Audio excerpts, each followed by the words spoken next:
Right now we're going to head over to Western Australia, where Ross Lyon has been good enough to join us on Talking Football. And Ross, it's not mood lighting we're working behind you there. You've had a blackout, I understand, in Fremantle, and you've been able to get some candles and some torches to shine a bit of light on you tonight. Yeah, about an hour ago, the whole port of Fremantle dropped out of electricity, so not sure what's going on, but we've found a way to sort of get in front of the camera. Ross, can you tell us what the exact state of Hayden Ballantyne's injury is? It's been reported that he's going to be out. Is it for the season or just for the home and away season? It seems like the home and away season. So it's a pectoral, probably similar to Josh Gibson that he's done previously. So I think it's about a 7-week full recovery. He'll be running, so he'll be fit. But yeah, it puts him and us under some pressure. But we'll be next man in, obviously. Hey Ross, what's more important in today's game? Is it decision-making or skill level? I missed the first part, Wayne. Is it decision-making or skill level? What's the most important facet of an AFL player right now? Well, I think decision-making, the pressure, the time and space really closes on you quickly. You need a level of skill to execute, obviously, but if you can't make the right decision, it gets harder and harder from there. So sometimes you've got open options, but the pressure's so great that you don't see it and you just kick it forward to the outnumber. Hey Ross, congratulations firstly on an amazing start to the year, and to have your side out in front on top of the ladder is a great achievement. I know you've got a lot more that you want to finish off with as the year continues. Can I ask you just to take a bit of a look at the state of the game? Lots of talk at the moment. People want rule changes. They want legislation to improve the state of the game. If you put on your supporters hat and your AFL hat, do you think we need to do something drastic? It's really...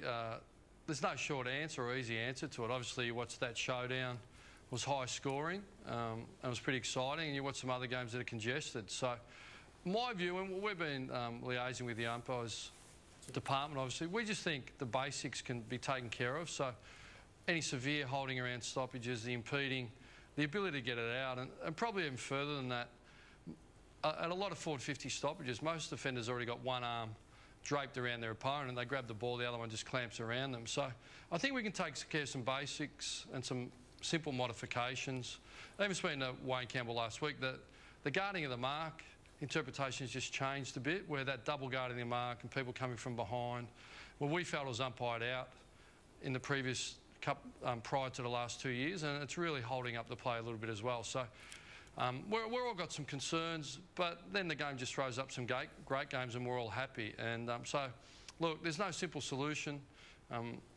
Ultimately, we'd all like to see great footy, but sometimes as a coach, you're under pressure.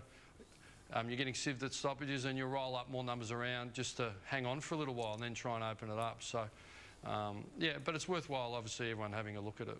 Hey Ross, there's been a lot of discussion about Nat Fyfe and the protection he does or he doesn't get from his teammates around stoppages. What is it that you are instructing your players to do in terms of being able to protect him right now? Well, nothing revolutionary. I just think we've been a bit asleep at the wheel, to be truthful. There are a number of teams, and the Tigers are one that would just go head-to-head with him. But he probably copped fierce physical attention against Hawthorn and a bit on the weekend in Brisbane. And, you know, the great Geelong team, they used to look after Gary Ablett exceptionally well. So I just think we can step up our blocking, our impeding, and even our verbal and really physical support within the rules of the game, obviously. So we're not whinging about it. Well, we'd like to take care of him a little bit better. That's that team intelligence and a ruthlessness that you need to be the best, and we've certainly got a level to step up there. Ross, you're sitting on top of the ladder. Probably your last 4 or 5 weeks haven't been great. Good win against Carlton on the weekend, and already people are writing Fremantle off. What do you think of that? Well, I understand the story, particularly when we go down to Launceston. We're really disappointing, particularly after half-time. I think up to half-time we're really in the game, but our ball use was bottom end, but entries were equal and so on. So, look, I think Hawthorn deserve the reputation they got. They've earned it.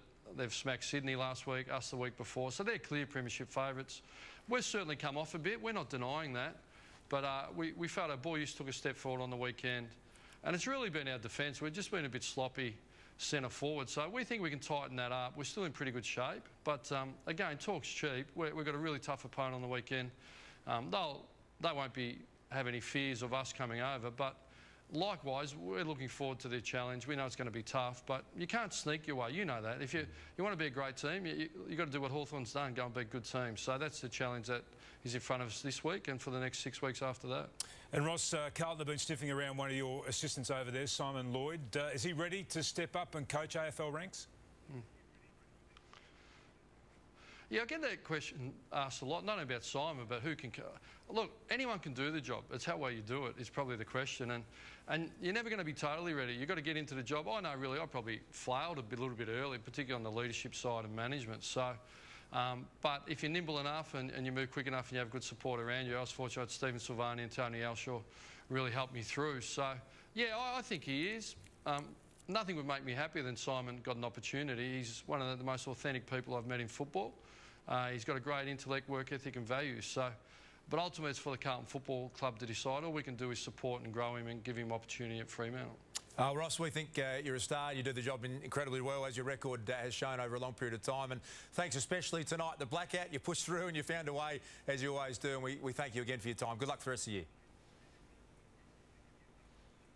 Cheers, Luke. Thanks, Wayne and Tim.